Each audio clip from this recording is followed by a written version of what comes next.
tita. Bakit po kayo napatawag? Punta ka agad dito. Tungkol to sa mga magulang. Karen! Karen!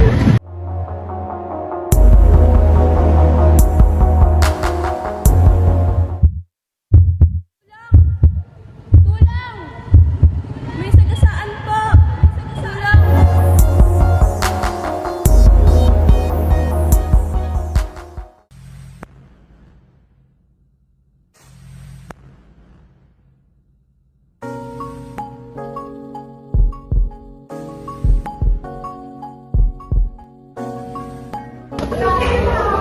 Good afternoon, classmate. Good afternoon, ma'am. Ako po pala si Eliza May Mercado. But you can call me Ellie. Eliza ay magiging classmate nila simula ngayong araw na to. So, Eliza, doon ka uupo sa tabi ng mama guwapo. Hindi mo kulot si Ordonez.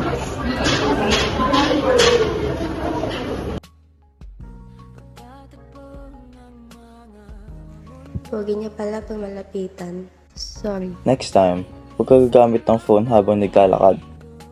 Sorry talaga. Ikaw ba yung transferee At kanina? ikaw din ba yung nakasabi sa akin kanina sa gate? Oo. Sorry, sagutin ko lang. Oo nga. Siya yung nasagi ko sa gate.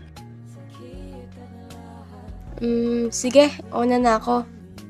Andiyan na pala yung papa ko Sige, sa labas. ingat kayo. Bye. Sorry nga pala kanina. Ang ganda naman dito. Ikaw uli, stalker ka no? Hindi ah. Siya kasi ba kasing parang bata maglakad? Kasalanan ko Ang pa talaga. init-init naman ng ulo mo. Tara, review na lang kita ng palamig para naman lumamig-lamig Buti ang ulo naisip mo. mo, ilibre mo ko dun.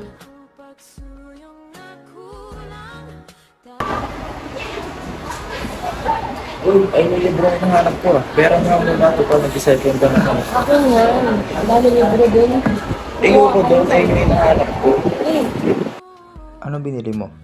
Kikiam, yun lang afford ko eh. Sorry, di kita mabibigyan. Ayos lang, di ko naman need ng marami. Sorry, di kasi ako binibigyan sa bahay. Bakit naman? Magulo kasi sa bahay, kaya di ako nabibigyan. If you don't mind, you can tell me everything, makikinig ako. Thank you ah. I really need someone who can listen to me.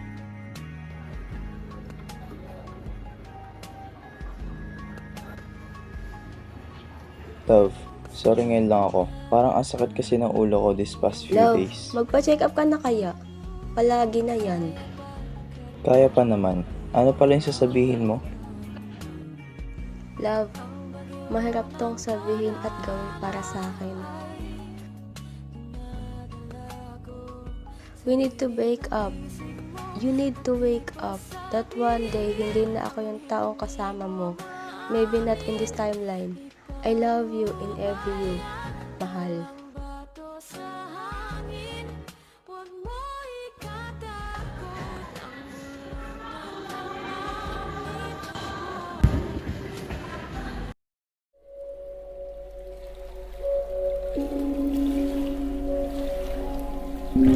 Karen, finally gising ka na. Tita, si Ellie. Asaan? Ellie? Sino si Ellie? Ano ibig sabihin ng tita? Kanina lang makikipag-break sa akin si Ellie. Anak, isang taon ka nang nakakama. Simula nang masagasaan ka. Naalala mo ba? May maganda akong balita sa'yo. Punta ka agad dito. Gusto ko muna sabihin sa'yo yung dapat na magandang balita. Nakulong na yung mama at papa mo sa sunod-sunod nilang pagbubugbog sa iyo.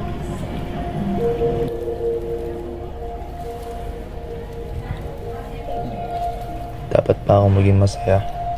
Paano si Ellie?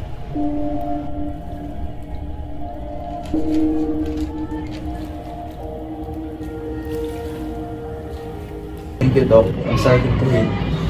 Siguro siya lang yung babaeng nabuulangan sa isipan ko.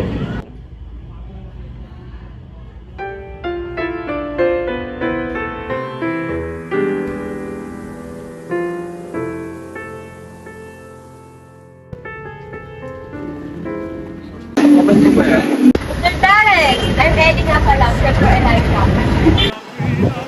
Okay po. Mami ko pala yung doktor mo kanina. Anyways, una na ako. See you next time. Sa Melly? atin ang mga labi mong sakdal tamis ay may pangakong hanggang langit. Mamahalin ko